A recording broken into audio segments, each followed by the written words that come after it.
దాదాపుగా 4 సంవత్సరాల కిందట జరిగిన ఘటనలో ఈరోజు టాపిక్ డైవర్ట్ చేసేందుకు 4వ తారీఖు రాత్రిన సురేష్ను దళిత ఎంపీని విజయవాడ డిప్యూటీ మేయర్ భర్తను అరెస్ట్ చేస్తారు. నేను అడుగుతా ఉన్నా, సూటిగా నేను ఒక ప్రశ్న అడుగుతా ఉన్నా, ఆ రోజు ఏం జరిగింది? తెలుగుదేశం పార్టీకి సంబంధించిన అఫీషియల్ స్పోక్స్ పర్సన్ పట్టాభి అనే వ్యక్తి ఆ రోజు సిట్టింగ్ ముఖ్యమంత్రిగా ఉన్న అప్పట్లో సిట్టింగ్ ముఖ్యమంత్రిగా ఉన్న వ్యక్తిని బోసుడీకే అని తిట్టాడు. బోసుడీకే అంటే ఏమిటో తెలుసా? తెలుగుదేశం పార్టీ కార్యాలయంలో తెలుగుదేశం పార్టీ అధికార ప్రతినిధి ముఖ్యమంత్రిని ఆ రోజు అన్న మాట లంజా కొడక అని.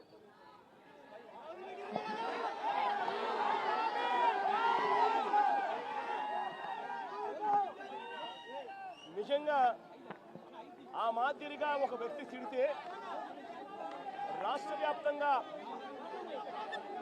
ఆ ముఖ్యమంత్రిని ప్రేమించే వాళ్ళు, వైఎస్ఆర్ కాంగ్రెస్ పార్టీని అభిమానించే వాళ్ళు, రాష్ట్ర వ్యాప్తంగా ఉన్న వాళ్ళందరికీ కూడా కడుపు మండదా? ఎవరైనా చెబితేనే వాళ్ళు వచ్చి చేస్తారా? కడుపు మండిన వాళ్ళు, ఈ అన్యాయాన్ని చూడాలనుకునే వాళ్ళు, చూడకూడదు అని అనుకునే వాళ్ళు ధర్నా చేయడానికి వచ్చిన వాళ్ళ మీద దాడి చేయడానికి కూడా ప్రయత్నం చేశారు. ఆ దాడి జరిగిన పరిస్థితుల్లో, ఆ తోపులాటలో, ఆ తొక్కిసలాటలో తెలుగుదేశం పార్టీ ఆఫీసు మీద కొద్దో గొప్ప రాళ్ళు పడిండొచ్చు. నేను అడుగుతా ఉన్నా, ఆ జరిగిన ఘటనను ముఖ్యమంత్రిగా నన్ను అన్నా కూడా నేను చంద్రబాబు నాయుడు గారి మీద కక్ష సాధింపు చర్యతో వ్యవహరించాల.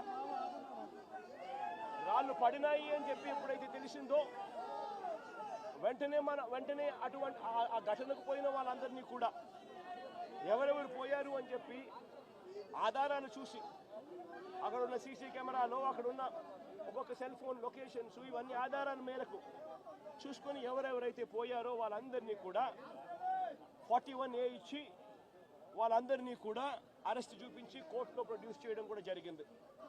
ఎందుకంటే 7 ఏళ్ల లోపు ఉన్న కేసు ఇది. శిక్షా కాల పరిమితి 7 ఏళ్ల లోపు ఉన్న శిక్షా కాల పరిమితి ఉన్న కేసు ఇది. కాబట్టి దీంట్లో అరెస్ట్ చేయడం అన్నది it does not serve the purpose. కాబట్టి 41A ఇచ్చి కోర్టుకు హాజరుపరచడం కూడా జరిగింది. మన ఇంత నిబద్ధతతో ఆ రోజు మేము అడుగులు వేశాం. ఇంత నిబద్ధతతో ఆ రోజు నిబద్ధతతో అడుగులు వేసి వాళ్ళందరినీ కూడా హాజరుపరిచి 41A కింద వాళ్ళందరికీ కూడా నోటీసులు ఇచ్చి వాళ్ళందరినీ కూడా కోర్టు ప్రొడ్యూస్ చేశారు.